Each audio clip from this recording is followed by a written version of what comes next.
Hi friends, இன்னைக்கு நம்ம கிச்சனில் சோயா கிரேவி ரெசிபி எப்படி செய்கிறதுன்னு பார்க்கலாம்.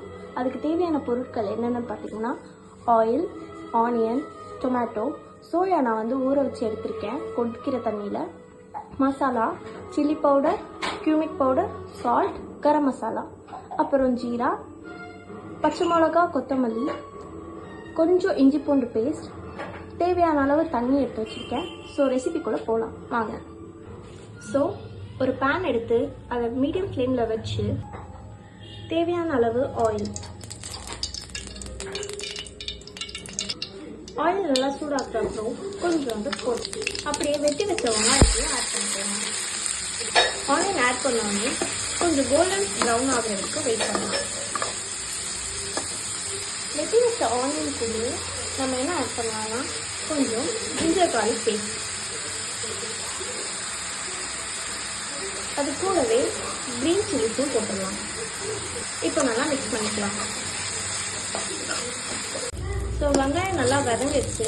இப்போ நம்ம என்ன பண்ணலாம்னா வச்சிருந்த தக்காளியும் கொஞ்சம் ஆட் பண்ணிக்கலாம். இப்போ ரெண்டுத்தையும் சேர்த்து நல்லா வதக்கிக்கலாம்.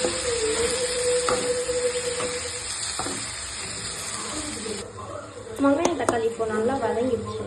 ஸோ இப்போ நம்ம தேவையான மசாலாவை ஆட் பண்ணிக்கலாம். ஸோ இதில் என்னென்ன மசாலா இருக்குதுன்னு சொல்லிட்டேன். ஸோ அந்த மசாலா எல்லாமே நம்ம இதில் போட்டுக்கலாம். மசாலாவையும் ஆட் பண்ணியாச்சு. இப்போ எல்லாத்தையும் ஒன்றா சேர்ந்து மிக்ஸ் பண்ணிடலாம்.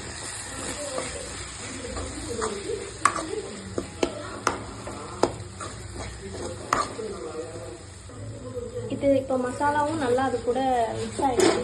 இப்போ நம்ம வச்சுருக்க தண்ணியை தேவையான அளவு தண்ணியை எடுத்து இது கூட ஆட் பண்ணிக்கலாம்.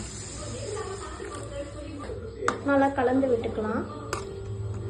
தண்ணி கொஞ்சம் கொதி வந்ததுக்கப்புறம் நம்ம வச்சிருக்க சோயாவையும் ஆட் பண்ணிக்கலாம். ஸோ தண்ணி கொதிக்கிற வரைக்கும் நம்ம வெயிட் பண்ணலாம். ஸோ இப்போ பார்த்தீங்கன்னாவே நல்லாவே கொதி வந்துருச்சு. கொதிச்ச உடனே நம்ம கேஸை சிம்மில் பண்ணிக்கலாம். ஸோ சிம் பண்ணிவிட்டு நம்ம வச்சிருந்த சோயாவை மொத்தமாக ஆட் பண்ணிக்கலாம்.